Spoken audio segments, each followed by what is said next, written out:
The message came on a Tuesday. Major John Keller stood at the viewport of the Arcturus Prime diplomatic station, watching alien ships move through the busy space lanes. His reflection stared back at him, a tall man with tired eyes and graying hair at his temples. After 15 years representing Earth to the galactic hegemony, he had learned to notice patterns. Something was wrong. "Major, you need to see this," said Lieutenant Susan Ward as she hurried into his office. Her normally calm face showed worry. 3 more human merchant vessels were denied departure clearance this morning. John nodded. This made 17 ships in the past week. And the official reason? The same. Security protocols. Susan handed him a data tablet. "But I also noticed military vessels repositioning around all major human outposts." John studied the data, his stomach tightening. The movements were subtle enough that anyone not paying close attention would miss them.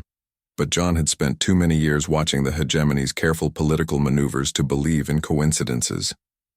"We need to alert Earth Command," he said, moving to his secure communication terminal. Before he could begin the transmission, a soft chime announced a visitor.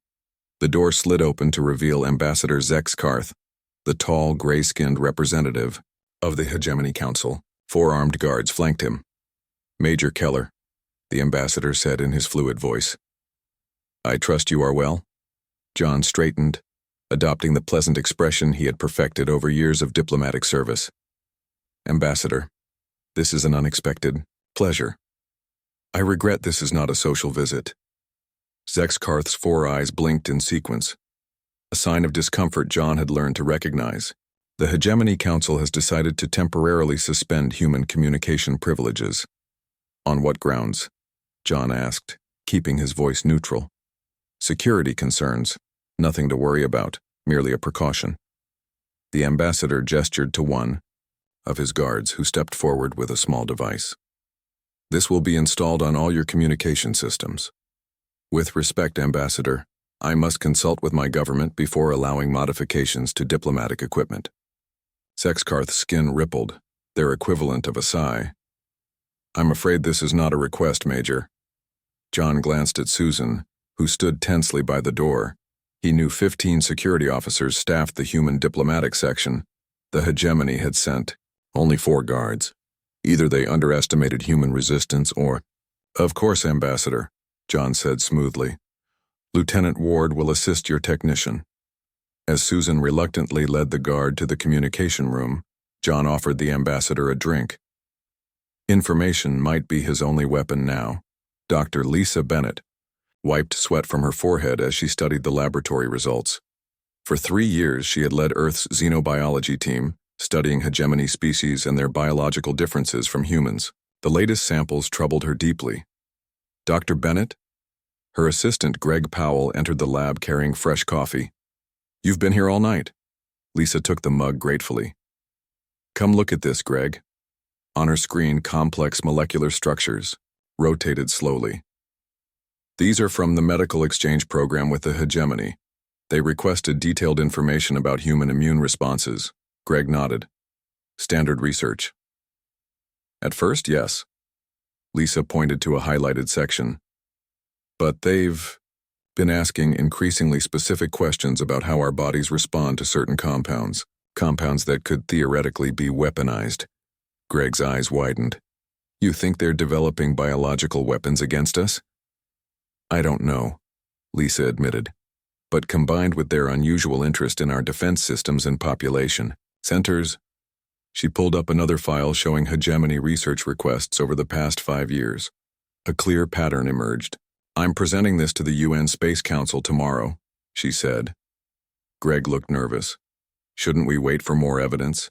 The hegemony has been peaceful for decades." "Cautious, not peaceful," Lisa corrected. "There's a difference." Her secure phone chimed. The message was brief. "UN emergency session called. Hegemony ambassador requesting immediate audience." Lisa felt her heartbeat faster. "It's happening." The United Nations Space Council chamber buzzed with tension. 400 representatives from Earth's nations and colonies filled the seats, their faces grim. At the center podium, UN Secretary-General William Foster called for order. Representatives of Earth and her colonies, he began. I present Ambassador Zexkarth of the Galactic Hegemony. The alien diplomat glided to the podium, his ceremonial robes shimmering under the lights. The chamber fell silent. People of Earth, the ambassador's voice rang out. I come with a message from the High Council of the Galactic Hegemony. Lisa Bennett sat with the science advisory team recording every word. Something in the ambassador's tone sent a chill through her. For 57 years, Zexkarth continued, we have observed humanity's expansion among the stars. We have traded, shared knowledge, and maintained peace. His four eyes scanned the room. However, the High Council has determined that humanity represents an unacceptable risk to galactic stability. Your unpredictable nature, rapid technological advancement, and biological incompatibility with established galactic order cannot be permitted to continue unchecked. Murmurs rippled through the chamber. The Secretary-General leaned forward. Ambassador, what exactly are you saying? The hegemony requires Earth and all human colonies to surrender military assets, accept hegemony oversight, and submit to population controls, effective immediately. Zexkarth's voice hardened. You have 30 standard days to comply, after which the hegemony will take necessary actions to ensure compliance. The chamber erupted. Through the chaos, Lisa watched the ambassador, who stood perfectly still, showing no emotion. This is an act of war, someone shouted. Zexkarth tilted his head. No, this is an act of necessity. They can't be serious, Captain Frank Morgan said, looking around the secure bunker 50 meters beneath the UN building. 20 of Earth's highest military and political leaders sat around the table, faces pale under harsh lighting. They're deadly serious, General Patricia Clark replied. Our intelligence suggests they've been preparing for this for years. The hegemony controls over 2,000 worlds. Their military capacity exceeds ours by at least 20 to 1. Secretary-General, Foster rubbed his temples. Options? We fight, someone suggested. We die, General Clark corrected. We negotiate, another voice offered. We surrender slowly, Morgan muttered. Dr. Bennett, invited to present her findings, spoke up. They've been studying us like lab rats. Whatever we do, they've likely planned for it. Not everything, Captain Morgan said quietly. All eyes turned to him. There is one option they couldn't possibly anticipate. He opened a secure folder and passed out documents marked with the highest classification level. Protocol Omega. As they read, faces registered shock, disbelief, and horror. This is extinction, General Clark whispered. No, Morgan said firmly, it's evolution. Secretary-General Foster placed the document on the table. If we do this, we can never go back. If we don't, Lisa said, looking at her research, there won't be anything to go back to. Outside the bunker, the world continued its normal rhythm, unaware that in 30 days, humanity as they knew it would cease to exist. Not because of alien conquest, but by its own hand. The sun rose over a world that carried on as if nothing had changed. Children went to school, workers commuted to their jobs, farmers tended fields. But in secure facilities around the globe, humanity's greatest minds worked frantically against an impossible deadline. Commander Olivia Wright checked her gear one last time. The sleek black stealth suit hugged her athletic frame, its surface designed to absorb rather than reflect light. Around her, 5 other soldiers made similar preparations. Their mission was simple on paper, suicidal in practice. Infiltrate the Mao, hegemony forward base on Phobos, plant falsified intelligence, and get out. Final checks, Olivia ordered, her voice steady despite the fear churning in her stomach. Remember, we need to be ghosts. They can't know humans were ever there. Specialist Alan Carter, the team's tech expert, nodded as he secured a small device to his belt. The data package is ready. Once planted in their system, it'll look like we've been developing some kind of superweapon in the Jupiter moons. Will they believe it? Asked Sergeant Paul Harris, loading his non-lethal stun weapon. They want to believe it, Olivia replied. The hegemony needs justification for their actions. We're giving them exactly what they expect to find. Their transport, a modified stealth shuttle, waited in the hangar. No markings, no identification, nothing to connect it to Earth if they failed. As they boarded, Captain Morgan entered the hangar. "Commander Wright," he said, his face grave. "A word." Olivia followed him to a quiet corner. Morgan handed her a small metal cylinder no bigger than her thumb. "This is a quantum beacon," he explained. "If Protocol Omega activates while you're off-world, use it. It's your only chance to be included." Olivia stared at the device. "How does it work?" Dr. Bennett could explain the science. "I can't. Just know it's your lifeline." She slipped it into a secure pocket. "Any word from Major Keller?" Morgan's expression darkened. "None. We believe he's been detained, along with all diplomatic personnel on Arcturus Prime." Olivia nodded, hiding her concern. John Keller had been her mentor years ago. "We'll complete the mission, sir." "I know you will." Morgan checked his watch. 23 days left. Make them count. Dr. Lisa Bennett hadn't slept in 3 days. Her lab deep beneath the Rocky Mountains hummed with activity, as scientists and engineers worked on the most ambitious project in human history. "Power consumption tests complete," Greg reported, his eyes red-rimmed from exhaustion. "The quantum field generators can sustain the bubble for approximately 9 minutes. We need 15, Lisa muttered, studying complex equations floating on her holographic display. "At minimum." The door opened and Secretary General Foster entered, accompanied by a tired-looking woman Lisa didn't recognize. "Dr. Bennett, this is Dr. Karen Miller. She's been leading a parallel research team in Beijing." The woman nodded coolly. "For 7 years, my team has been studying the theoretical physics of consciousness transfer. We believe your quantum field, technology, and our neural mapping protocols can be integrated." Lisa's eyes widened. "You've been working on this for 7 years? Before the hegemony threat?" "Some of us saw this coming long ago," Karen said simply. "The question was never if, but when." Together they moved to the central display where a complex simulation showed billions of glowing points of light, each representing a human mind, flowing into what looked like a parallel dimension. "Protocol Omega isn't just about escaping," Karen explained to the Secretary General. "It's about evolving, becoming something the hegemony can't touch, can't understand, and ultimately can't defeat." Foster looked troubled. "Can you guarantee it will work for everyone, 8 billion people?" The women exchanged glances. "No," Lisa admitted. "We can't." Admiral Peter Coleman stood on the bridge of the orbital defense platform Genesis, watching. Hegemony scout ships maintaining position at the edge of the solar system. Their numbers grew daily. "They're being cautious," his executive officer noted.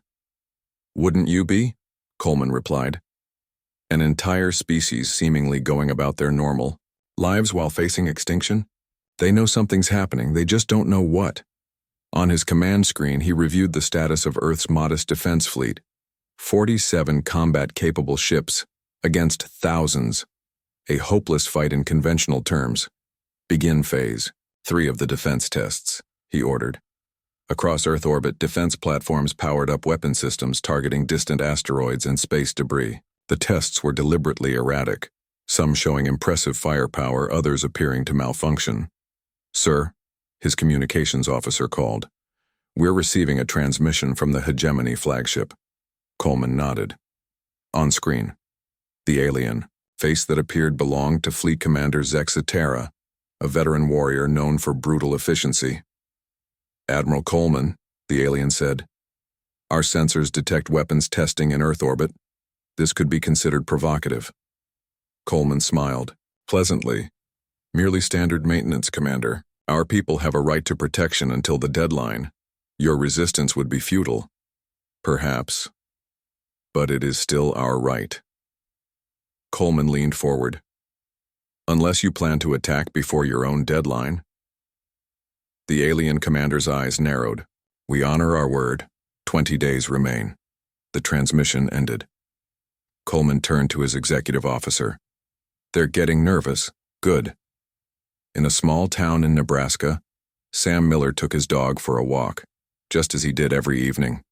The golden, Retriever bounded ahead, chasing shadows in the twilight. Above them, stars began to appear in the darkening sky. Sam noticed a government vehicle parked outside his neighbor's house. Men in suits were speaking with the family, pointing to papers. Similar scenes played out across the town, across the world. Evacuation drills. Sam murmured to his dog. That's what they're calling them. He'd received his own notification yesterday. His family was scheduled for precautionary relocation to a designated safety bunker in 5 days. Everyone was being assigned a time, a location, orderly, methodical. The true purpose remained classified, but rumors spread. Some claimed the government was preparing surrender. Others believed a secret weapon would save them all. Few guessed the truth. Sam looked up at the stars, wondering which ones housed hegemony worlds. Would they understand what humanity was about to do? Would they recognize the terrible choice they had forced upon Earth? His phone buzzed with a notification from his work at the Quantum Computing Center. All leave canceled. All personnel required immediately. Protocol Omega was accelerating. Commander Wright's team drifted silently through the thin atmosphere surrounding Phobos. The hegemony base loomed ahead, carved into the small moon's surface. 6 humans against 300 aliens and automated security systems. Movement at the south airlock. Harris whispered through the comm. Olivia signaled for the team to hold position. A hegemony patrol emerged, sweeping detection equipment across the barren surface. For 10 tense minutes, the humans remained perfectly still, their suits blending with the rocky terrain. After the patrol passed, they continued toward a maintenance hatch identified in stolen schematics. Remember, Olivia said softly, we're not here to fight. Plant the package, corrupt their sensors, and leave. The hegemony needs to think they discovered our secret themselves. Alan moved forward with his electronic bypass tool. One way or another, he muttered, they're about to learn humanity's greatest secret. Olivia touched the quantum beacon hidden against her chest. Yes, she agreed, but not the one they're expecting. Behind them, Earth shone blue and innocent in the blackness of space, its population going about their daily lives, preparing for an evacuation that would lead not to safety bunkers, but to somewhere else entirely, somewhere the hegemony couldn't follow. 19 days remained until Protocol Omega. The mission on Phobos ended in blood and fire. Of the 6-person team, only Commander Olivia Wright and Specialist Alan Carter survived. They limped back to Earth in their damaged shuttle, the data package successfully planted in the hegemony's systems. The sacrifice of their teammates would not be in vain. The hegemony took the bait, Captain Morgan informed them in the medical bay. Their scouts are redirecting toward Jupiter. They think we're hiding something in the outer system. Olivia winced as a doctor treated the plasma burn on her shoulder. How much time did we buy? Maybe 3 days. They'll figure it out eventually. Morgan's expression was grim. Protocol Omega has been moved up. The first phase begins tomorrow. Alan looked up sharply. Tomorrow? But the global preparations can't wait. Morgan cut him off. The hegemony fleet is mobilizing faster than expected. We have 13 days until they reach Earth, not 19. Olivia closed her eyes briefly. Those who aren't processed in time. Morgan didn't need to answer. They all knew what it meant. The next morning, citizens across the globe received emergency alerts on their phones, televisions, and public announcement systems. The carefully planned evacuation schedule accelerated dramatically.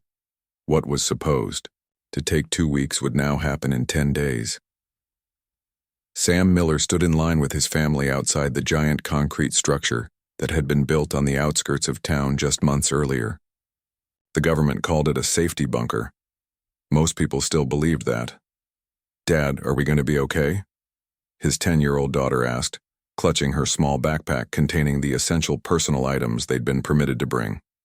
Sam squeezed her hand. Yes, sweetie. We're going to be fine. Just different. His wife gave him a knowing look. She worked in computational neuroscience. She understood more than most what Protocol Omega truly meant. The line moved slowly forward. At the entrance, officials checked identification and assigned each family to a section. Inside, the massive structure was divided into thousands of small chambers, each containing what looked like medical pods. Miller family, section E42. The official directed them. Please follow the blue line. As they walked through the vast complex, Sam noticed how calm everyone seemed. There was fear, yes, but not panic. Humanity faced extinction with dignity. They reached their assigned room. 4 pods waited, their clear tops open. The 4th is for my mother, Sam explained to the technician. She's scheduled to arrive tomorrow. The technician checked her tablet. I'm sorry, sir. All remaining family members must report within 48 hours. After that, we can't guarantee processing. Sam felt his stomach tighten. He needed to call his mother immediately. In orbit, Admiral Coleman watched the hegemony fleets advance through the outer system. Their main force had discovered the deception at Jupiter and now moved with purpose toward Earth. Smaller vessels had already taken up positions around Mars. Status of civilian processing? He asked his executive officer. 30% complete, sir. Major population centers are prioritized. Coleman nodded. And the quantum network? Dr. Bennett reports the dimensional anchors are stable. The network can support consciousness transfer for the processed population. On his screen, Coleman could see the massive energy signatures of the quantum transfer stations hidden beneath major cities worldwide. To the hegemony, they would appear as power failures when activated, not unusual for a civilization facing imminent invasion. Begin Phase 2 of the defense protocol, he ordered. I want our ship's position to protect the processing centers for as long as possible. Dr. Lisa Bennett stood in the heart of the Rocky Mountain facility, surrounded by walls of quantum computers. The air hummed with energy. On massive screens, green lights showed processing centers worldwide coming online. Neural mapping efficiency at 98.4%, Greg reported. Well above minimum threshold.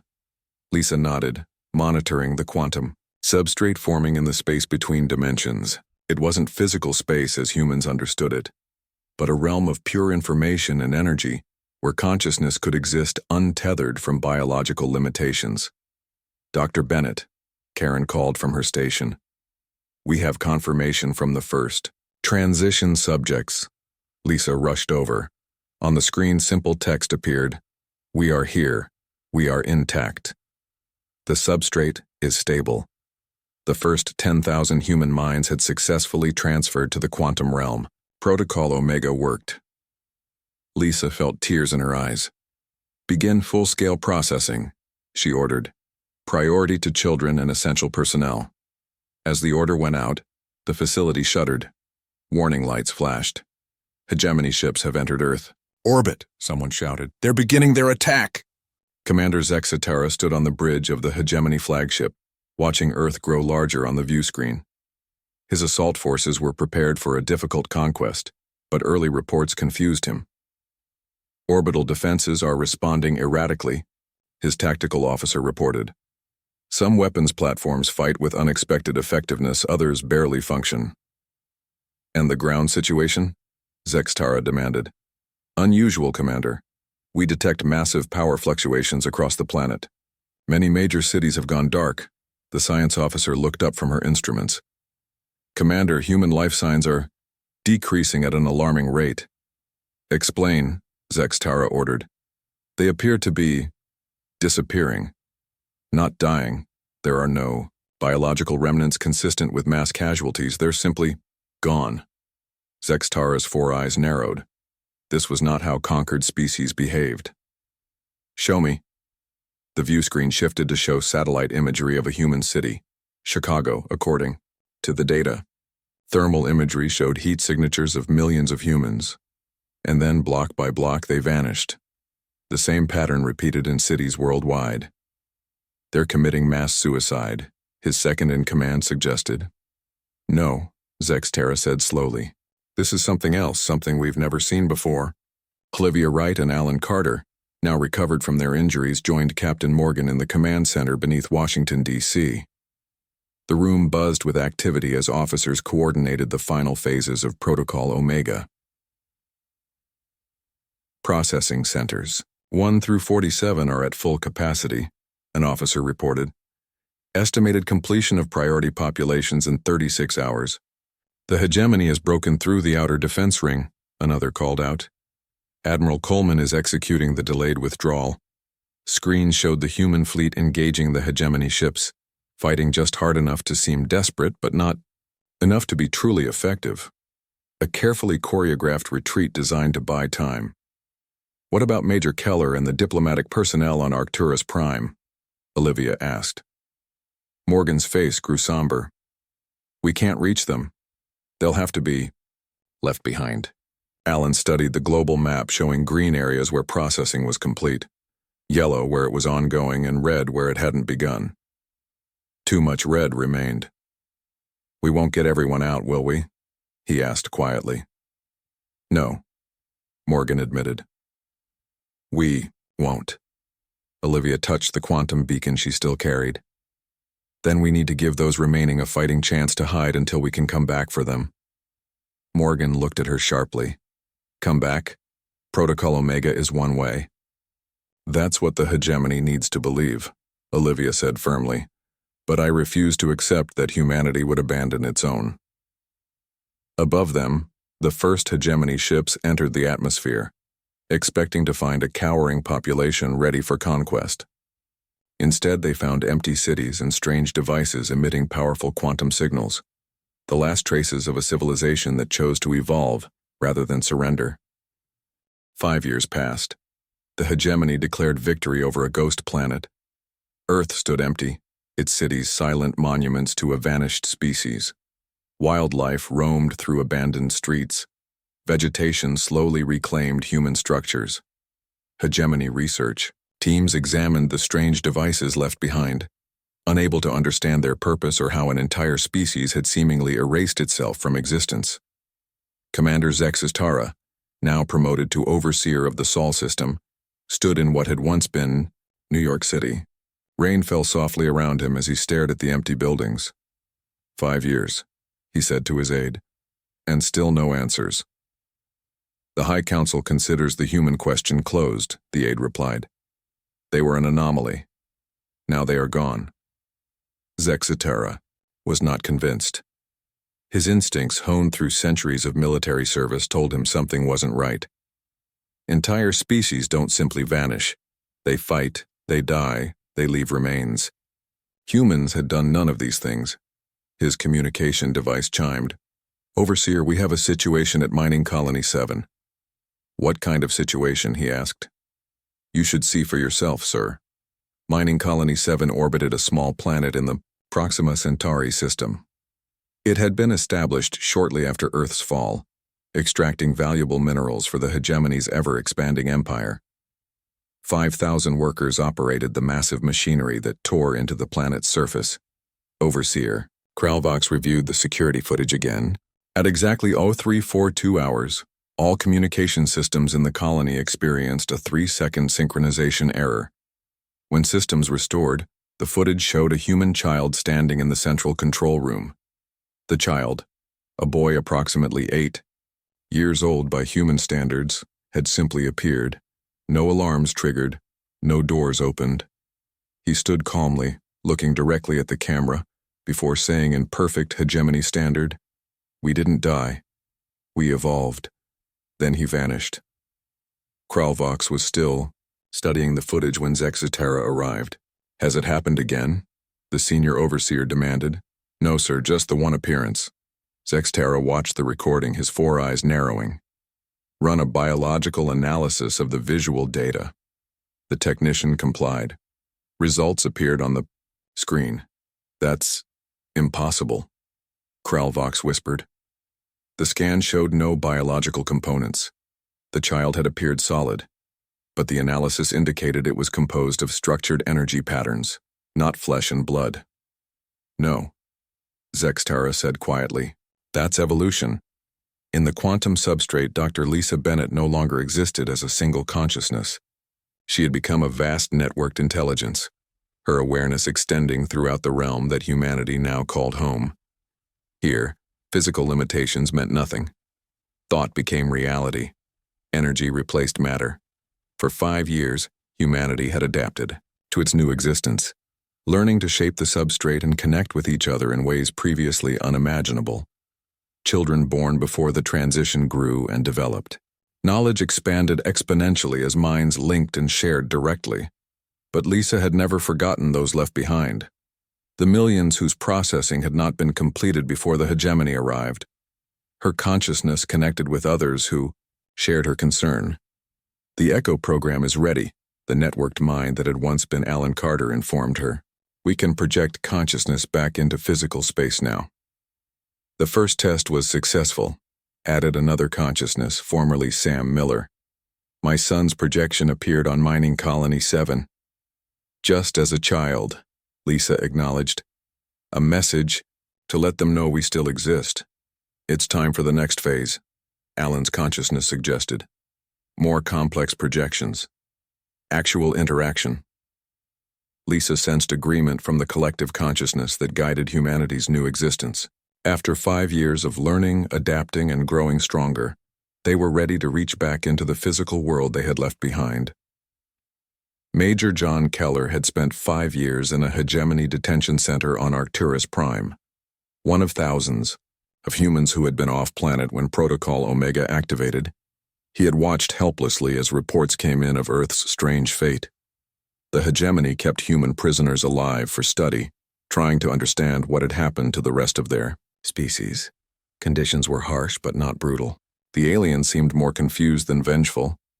John sat in his small cell staring at the wall. After 5 years, hope had dimmed. Whatever miracle had saved humanity had passed him by. A flicker of light caught his attention. The air in the corner of his cell shimmered, then solidified into a human form. John jumped to his feet. Who? Hello, John. The figure was Olivia Wright, looking exactly as she had 5 years ago. This isn't possible, John whispered. You're not real. I'm real, Olivia said, smiling. Just not physical, not exactly. John approached cautiously, reaching out. His hand passed through her image. Protocol Omega, he said. It worked. Beyond our wildest hopes, Olivia confirmed. Humanity survived, John. Not just survived, thrived. We exist now in the quantum substrate, a realm beyond physical limitations. John felt dizzy with questions. But why come back? Why now? Because we never intended to abandon our own. You and the others who couldn't be processed were coming for you. How? The hegemony controls everything. Olivia's form shimmered. The hegemony controls the physical. We control something far more fundamental. Watch. Around them, the cell flickered like a faulty hologram. For a brief moment, John saw not his prison but a vast, luminous space filled with countless points of light. That's home, Olivia said simply. We've spent 5 years learning to manipulate the boundary between realities. Soon we can bring you across without the processing centers. Hope surged through John for the first time in years. All of us? All of you, she promised. And then comes the reckoning with the hegemony. Across hegemony space, strange occurrences multiplied. Communication systems experienced unexplained quantum entanglement. Navigation computers calculated impossible jumps. Power grids fluctuated without cause. On 17 different worlds, human figures appeared briefly before witnesses, delivered short messages, and vanished. The Hegemony High Council, once confident in their triumph over humanity, now faced a disturbing possibility. They had not eliminated a threat, but transformed it into something they couldn't control or understand. On a remote agricultural world, a hegemony farmer saw the night sky briefly shift, revealing a luminous web of energy spanning the stars. In that moment, he understood. The very fabric of reality was changing. The humans were coming back, but they were no longer merely human.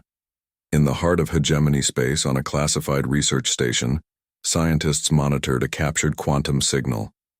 As they watched in growing horror, The signal resolved into words. Prepare yourselves. The echo. Approaches. The message repeated once before every system in the facility shut down, leaving the scientists in darkness, contemplating a future where humanity's apparent self-eradication revealed itself as the most brilliant military strategy in galactic history. 10 years after humanity's disappearance, the day of reckoning arrived.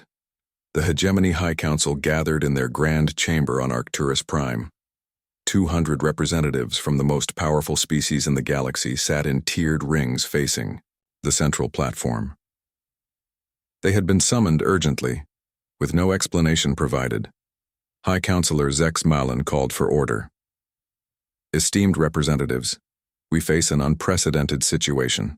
For the past 2 years, incidents involving human appearances have increased exponentially.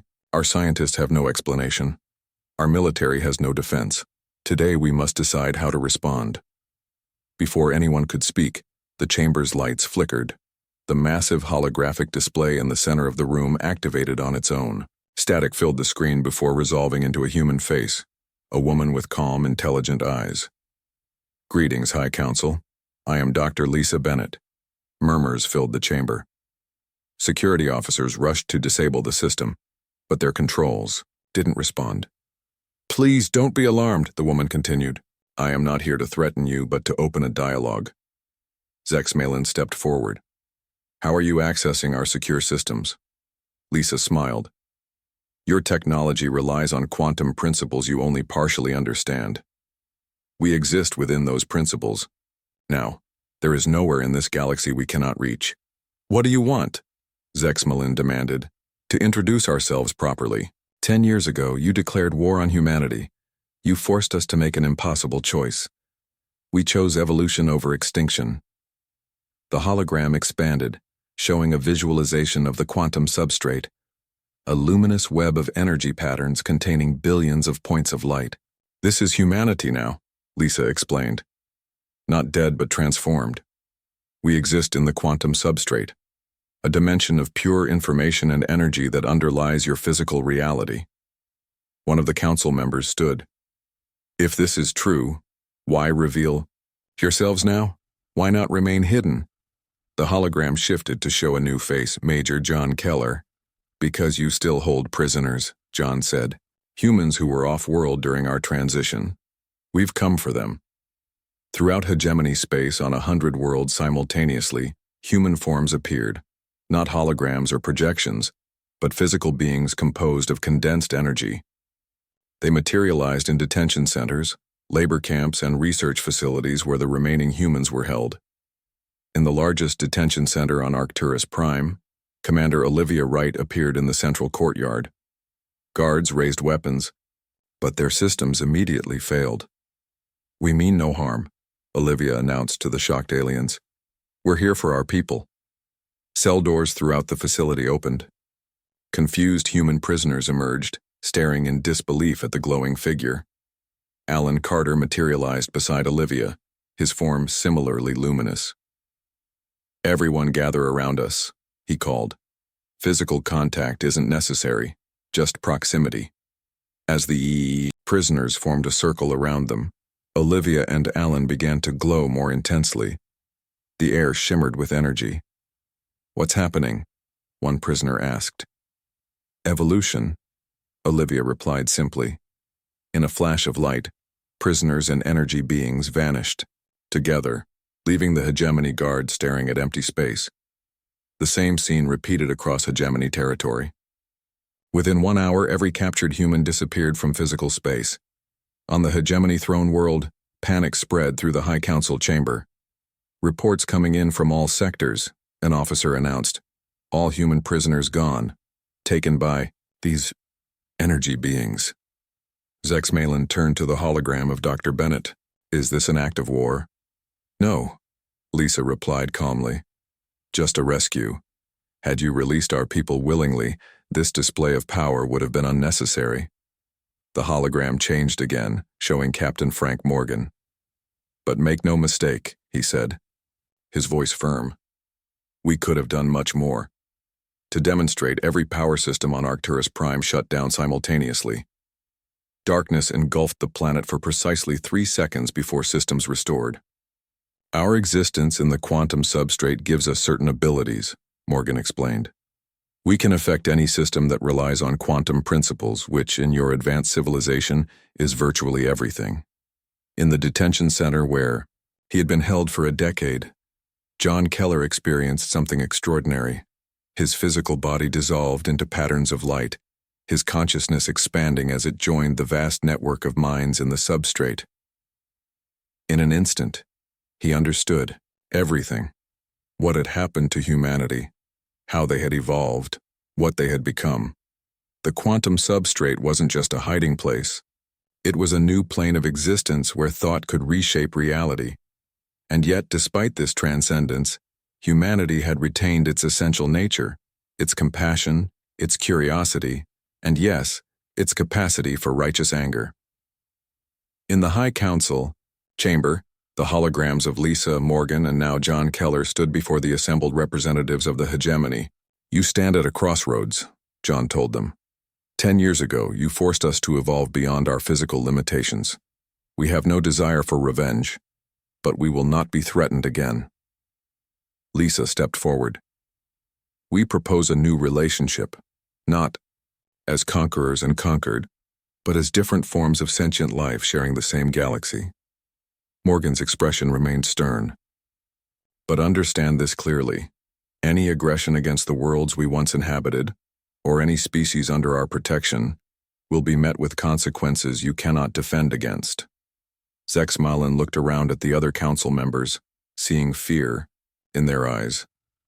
For millennia, the hegemony had expanded unchallenged. Now they faced something beyond their comprehension. What assurance do we have that you won't simply take control of our systems, our worlds, he asked. Because that's not who we are, John replied. Even with our new capabilities, we remain human at our core.